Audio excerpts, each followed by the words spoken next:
Hablaremos hoy de disfraces a lo largo de la historia. A la gente le gusta disfrazarse, qué duda cabe, ¿no? Hasta que uno se ponga un disfraz, y esto lo hemos experimentado todos en carne propia, para sentir una satisfacción extraña y misteriosa. Tan extraña y misteriosa que no sabría yo decir en qué consiste exactamente. Pero en cualquier caso, hemos hecho un catálogo caótico de disfrazados famosos de la historia. Empecemos arbitrariamente con Harún al-Rashid, el califa de Bagdad, que solía disfrazarse de muchacho de la calle, de parroquiano de una taberna, y allá en las noches empezaba a hablar con los otros parroquianos.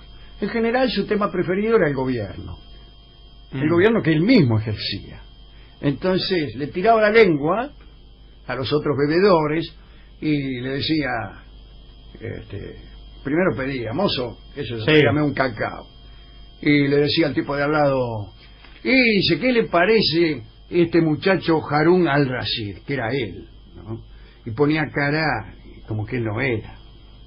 Y bueno, el otro le decía cosas, en contra, a favor.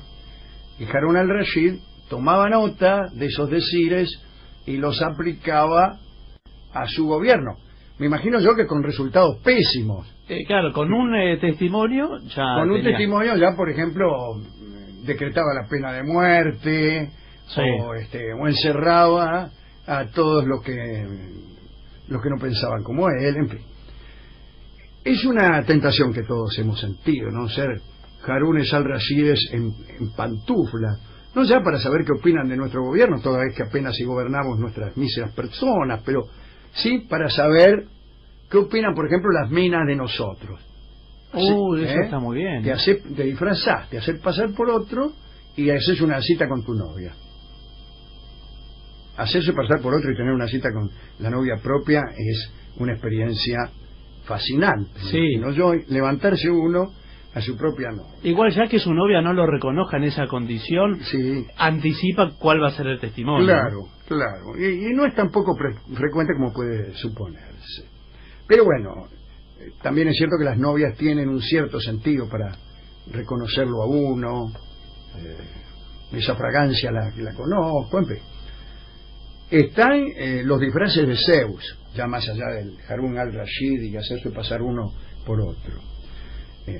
Zeus, el príncipe de los dioses griegos, usaba sus disfraces para seducir, o para, mejor, facilitar la seducción si es que se tornaba difícil. Así, por ejemplo, se disfrazó de anfitrión para seducirle a la mujer, Almena. Anfitrión había ido no sé a qué guerra, y Zeus se disfrazó del modo perfecto en que se disfrazan los dioses. Claro. Es decir, se convertía en aquello de lo que quería disfrazarse. Si no, ¿para qué uno es Dios? Claro, si no te disfrazas bien. Y entonces golpeó la puerta. ¿Quién es? Dijo la mujer, Almena, y él dijo, soy tu marido anfitrión, dijo. Y Almena lo recibió. Hola, anfitrión. Si lo reconoció o no, no lo sabemos. Pero el caso es que tuvieron un encuentro venéreo que es Record Wings.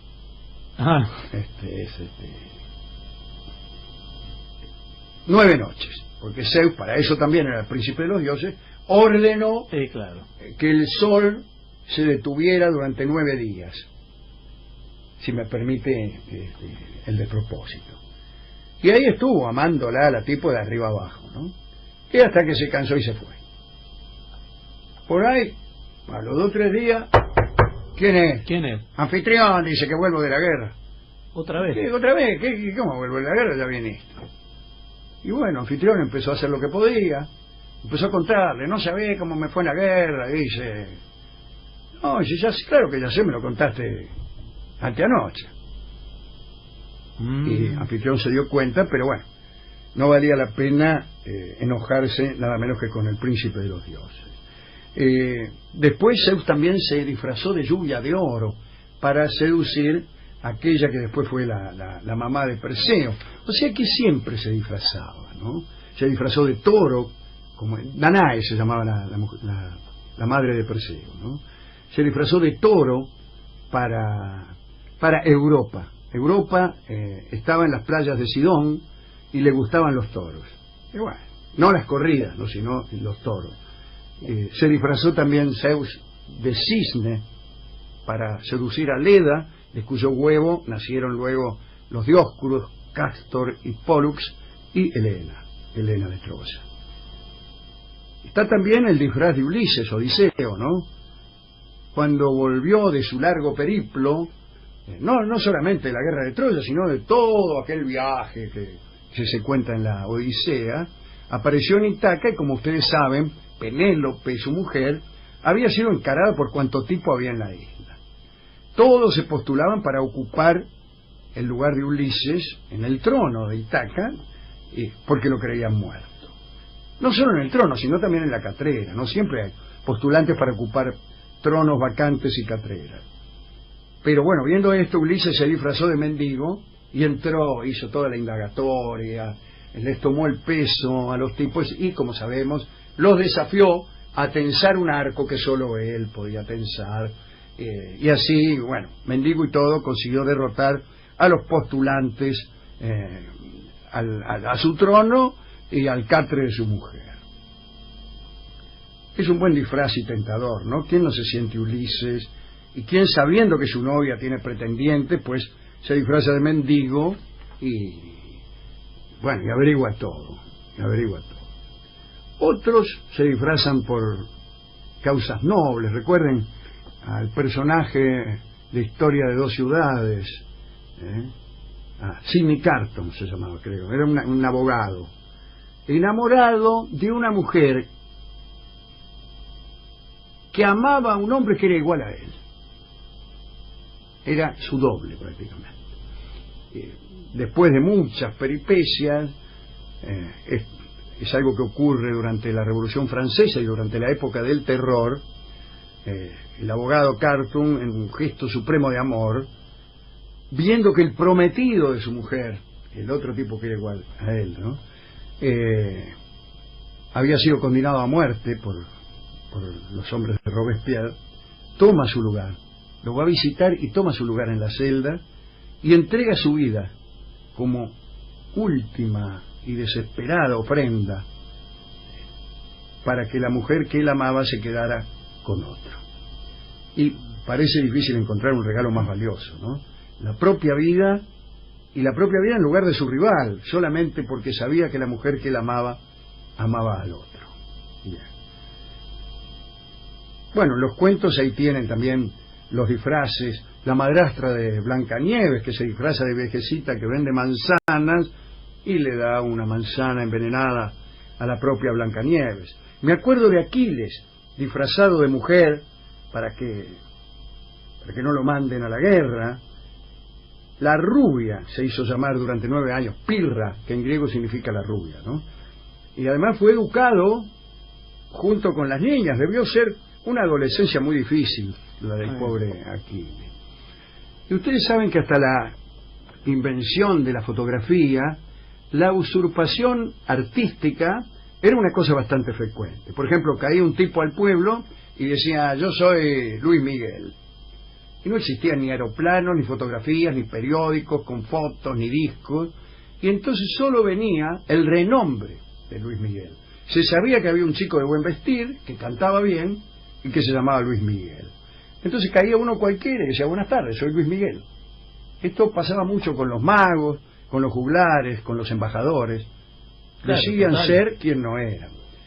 Un caso muy parecido al de Harún al-Rashid en la Argentina es el de Eva Perón, que disfrazada entró a un hospital a ver cómo trataban a los enfermos y a los ancianos, y descubrió que los trataban mal, Cayó un día con un vestidito así nomás, no olvidemos que era actriz, se metió en la guardia, empezó a espiar, que es lo que deberían hacer algunos funcionarios. Bien, el barón de Munchausen también era famoso por ser capaz de disfrazarse de cualquier cosa, siendo como era un espía, ¿no? Era capaz, por ejemplo, de disfrazarse de cíclope, para lo cual se arrancaba un ojo que después a menudo no sabía dónde lo había puesto, ¿no? Se disfrazaba de cualquier cosa. El propio demonio tiene la facultad de hacerse pasar por quien quisiere.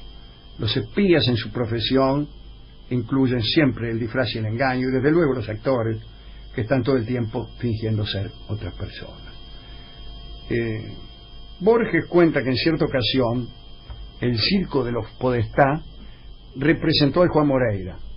Anunciaron la función y un rato antes, se presentó ante los Podestá un viejito que había oído decir que alguien se iba a hacer pasar por Juan Moreira y que Juan Moreira era él, y que iba a pelear al que usurpara su identidad.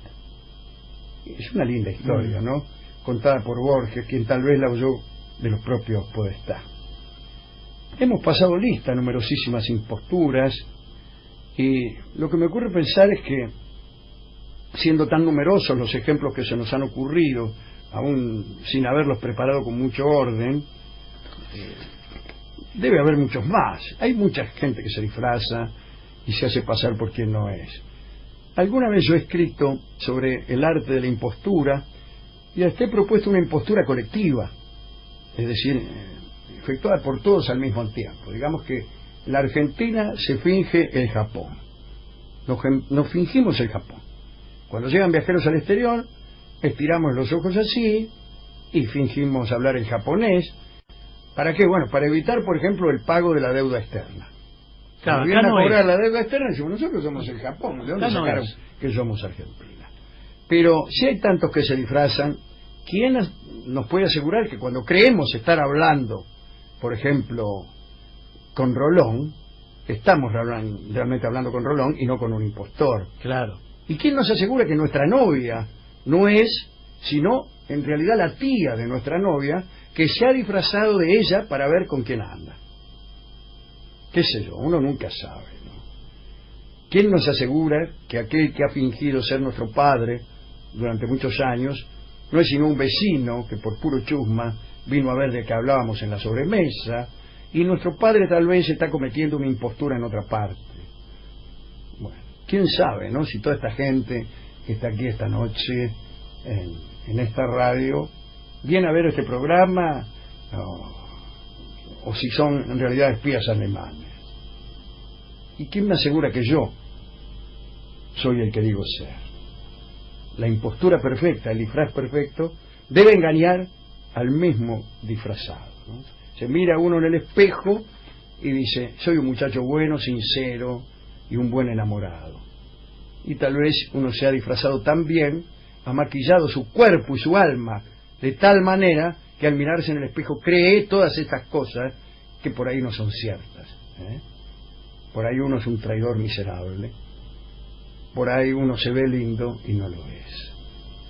Alguna vez también conviene pensar que tal vez el verdadero rostro no es el de adentro, sino el de afuera, que de alguna manera lo que nosotros consideramos un disfraz es lo que somos. Está más cerca de lo que somos porque es lo que nosotros hemos construido. Lo que construimos es la última máscara, no la que está después de muchas máscaras al fondo, sino la que está arriba de todas las máscaras, en contacto con la superficie, la que ve el otro. Eso somos, me parece a mí.